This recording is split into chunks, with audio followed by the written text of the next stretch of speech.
आरोग्याची खात्री सेवेत तत्पर येवला शहरातील विश्वासार्ह नाव डॉक्टर साळुंखे यांचं अनिरुद्ध मल्टी स्पेशालिटी हॉस्पिटल येथे उपलब्ध आहेत अत्याधुनिक सुविधा CT scan, colour sonography, digital X-ray, ICU, NICU, सुसज्ज ऑपरेशन थिएटर, फिजिओथेरपी, किमोथेरपी, स्त्रीरोग व प्रसूती विभाग, यूरोलॉजी विभाग, एंडोस्कोपी व कोलोनोस्कोपी, हाडांचे ऑर्थोपेडिक विभाग, कॅन्सर शस्त्रक्रिया, मेंदू व मणक्यावरील शस्त्रक्रिया तसेच मूत्रपिंडातील खड्यांच्या शस्त्रक्रिया, याशिवाय आयुष्यमान भारत प्रधानमंत्री जन आरोग्य योजना, महात्मा ज्योतिराव फुले जन आरोग्य योजना आणि मुख्यमंत्री सहायता निधी यांसारख्या विविध शासकीय योजनांचा लाभ उपलब्ध।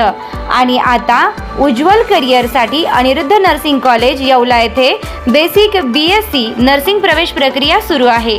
आधुनिक कॅम्पस, अनुभवी प्राध्यापक, सुसज्ज प्रयोगशाळा आणि दर्जेदार शिक्षणाची हमी। आजच संपर्क साधा। अनिरुद्ध मल्टी स्पेशालिटी हॉस्पिटल आणि अनिरुद्ध नर्सिंग कॉलेज येवला। तंदुरुस्त आरोग्य, उज्ज्वल भविष्य।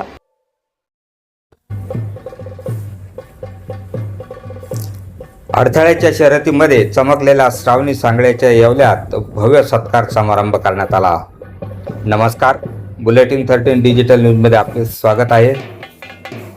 पहिल्या आशियाई अंडर 23 ॲथलेटिक्स चॅम्पियन 2026 या स्पर्धेत 2 सुवर्ण आणि 1 कांस्य पदक मिळून भारतासह महाराष्ट्राचे आणि नाशिक जिल्ह्यातील ग्रामीण भागातील सिन्नर तालुक्याची मान उंचावणारी आंतरराष्ट्रीय खेळाडू श्रावणी सांगळे हिचा दैदिप्यमान यशाबद्दल येवला येथील आसरा लॉन्स येथे सजवलेल्या रथामध्ये लेझिम पथकासह ढोल ताशाच्या गजरात तिचं स्वागत केले गेले।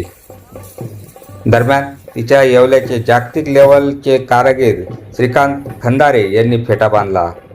दरम्यान शिक्षक आमदार किशोर दराडे, माजी आमदार नरेंद्र दराडे, युवा नेते कुणाल दराडे तसेच राष्ट्रसंत भगवान बाबा सत्कार समिती तसेच पंचक्रोशीतील समस्त बांधवांनी तिचा भावी सत्कार करण्यात आला व आभार मानले। दरम्यान श्रावणीबाबत तिच्या प्रॅक्टिस संदर्भातील तसेच तिच्या जीवनचरित्राबाबत प्रकट मुलाखतीत तिने भविष्यातील तिचे स्वप्न याबाबत तिने मनमोकळे मुलाखतीत सांगितले। राष्ट्रसंत भगवान बाबा सत्कार समिती येवला लासलगाव मतदारसंघ यांच्या वतीने या विशेष सत्कार सोहळ्याचे आयोजन करण्यात आले होते। दरम्यान श्रावणीचे तसेच दराडे परिवारातील सर्व कुटुंबासह येवला तालुक्यातील पंचक्रोशीत व शहरातील समर्थक मोठ्या प्रमाणात उपस्थित होते। बुलेटिन 13 डिजिटल न्यूजसाठी विलास कांबळे, येवला। आईवडिलांनी मी जी प्रत्येक गोष्ट मागितली ती त्यांच्या परीने देण्याचा पूर्ण प्रयत्न केला। त्यांनी मला एकदाही सांगितलं नाही म्हणून बोलले नाही। जी गोष्ट मला हवी ती सगळ्या गोष्टी त्यांनी मला दिल्या। आतापर्यंत खूप प्रचंड सपोर्ट केला। मी माझ्या कोचला, माझ्या परिवाराला, सगळ्याच परिवाराला माझे श्रेय देते। अंतिम जो क्षण होता त्यामध्ये 2 सेकंदाचा फरक पडलेला आहे आणि त्यावेळेस काय भावना होत्या? त्यावेळेस मी असा विचार करत होती की मला भारतासाठी मेडल हवं आहे, गोल्ड मेडल हवं आहे। आणि आज जो सत्कार बोललेला आहे भगवान बाबा आणि दराडे परिवार त्यावर काय? मी त्यांचे सगळ्यांचे खूपच धन्यवाद मानते। त्यांनी मला नेहमीच पाठिंबा दिलेला आहे आणि असंच बाकीच्या जे नवीन खेळाडू येतील, बाकीच्या क्षेत्रांमध्ये जे उज्ज्वल होतील त्यांनाही असा सत्कार करावा। मी मागच्या 9-10 वर्षांपासून VDK स्पोर्ट्स फाउंडेशन नाशिक इथे 10 वर्षांपासून VDK स्पोर्ट्स फाउंडेशन नाशिक इथे वैजनाथ काळे सर यांच्या मार्गदर्शनाखाली सराव करते। इथे पोहोचण्यामध्ये त्यांचे मला खूप साथ होती, त्यासोबतच माझ्या परिवाराची सुद्धा खूप साथ लागलेली आहे मला। धन्यवाद। माझ्या मुलीने देशासाठी जे मेडल मिळवलंय त्याचा मला प्रचंड अभिमान आहे आणि माझ्या मुलीमुळे माझं नाव झालं ही गोष्ट मला अत्यंत आनंददायी वाटते आणि खूप छान वाटते। तिने पुढे आंतरराष्ट्रीय दर्जाचा खेळाडू बनावा। नक्कीच तिने देशासाठी जेवढे जास्तीत जास्त मेडल्स आणता येतील तेवढे आणावे हीच सदिच्छा आहे माझी। कारण प्रत्येकाच्या पुढे शक्य तेवढा प्रयत्न राहील की तिला उच्च दर्जाचं प्रशिक्षण मिळावं, चांगल्या सुविधा मिळाव्यात आणि त्यातून तिने अजून चांगली कामगिरी करावी आपल्या देशासाठी हीच सदिच्छा राहील। अजून एका गोष्टीची खंत वाटते की आपल्या देशात एखादा क्रिकेटपटू चांगली कामगिरी करून आला तर त्याला जेवढी प्राधान्य दिलं जातं, जेवढं प्रसिद्धी दिली जाते तेवढी आपल्याकडे इतर खेळांना मिळत नाही. माझ्या मुलीने देशासाठी 2 सुवर्ण आणि 1 ब्रॉन्झ मिळवलं तरी सरकार दरबारी किंवा कुठल्याही मोठा तिचा सत्कार वगैरे करण्यात आला नाही. ह्या गोष्टीचा मात्र खेद वाटतो मला. काय झालेलं नाही, काय वाटतं? नाही, ही गोष्ट खरी आहे. सरकारने तर श्रावणीचा सत्कार करणं गरजेचं होतं. योग्य ते मानधन देणं सुद्धा गरजेचं आहे. जर महाराष्ट्र केसरी कुस्ती स्पर्धा होत्या तर जिल्ह्यातनं जर पहिला निर्णय तर त्याला सुद्धा मानधन दर महिन्याला दिलं जातं. महाराष्ट्र केसरी जो होतो त्याला 25,000 रुपये मरूपर्यंत दिला जातो आणि एक फ्लॅट दिला जातो. ह्या आंतरराष्ट्रीय प्लेअर आहे यांच्यासाठी सुद्धा अशी स्कीम लागू करावा. हे येणाऱ्या अधिवेशनमध्ये हा मुद्दा मी नक्कीच मांडणार आहे.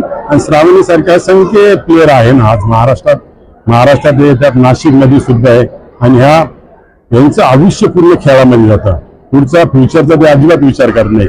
येणाऱ्या काळामध्ये त्यांना काहीतरी जसं शिक्षकांना पेन्शन ती गव्हर्नमेंट त्यांना फॅसिलिटी दिली जातं तसं प्लेअरसाठी सुद्धा मानधन देऊन येणाऱ्या काळ त्यांचं ज्या वेळेस वय झाल्यानंतर काही प्रॅक्टिस करू शकत नाही त्यास उत्पन्नाचं साधन नसतं. त्याच्यामुळे त्या लोकांना मरोपर्यंत मानधन द्यावं यासाठी मी सभागृहामध्ये हा विषय मांडला. ह्या श्रावणीचा सत्कार मी आमचे मार्गदर्शक एकनाथराव शिंदे यांच्याकडे सत्कारची वेळ घेणार आहे आणि श्रावणीचा सत्कार त्यांच्या हस्ते मी करणार. आंतरराष्ट्रीय दर्जापर्यंत पोहोचण्यासाठी काही विशेष तुमच्याकडनं मदत किंवा सरकारकडनं काही मागणी असणार? मी आंतरराष्ट्रीय लेवलपर्यंत ज्या काही मदत लागते ती शासन दरबारी मागणार आहे.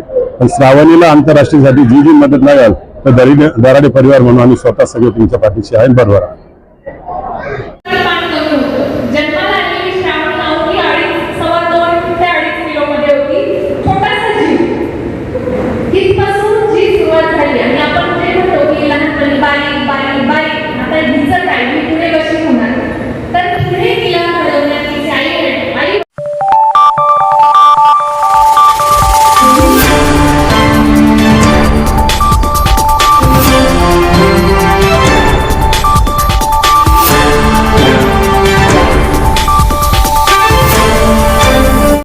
वर्मा पॅलेस येवला कोपरगाव रोडचं आकर्षण. Restaurant Varma palace, luxury rooms, multi cuisine restaurant आणि भव्य banquet hall, AC rooms, terrace garden आणि स्वादिष्ट जेवण. एकदा भेट द्या. आपल्या अपेक्षेपेक्षा जास्त सेवा मिळेल. ठिकाण येवला कोपरगाव रोड, उपजिल्हा रुग्णालय शेजारी येवला. Restaurant Varma palace.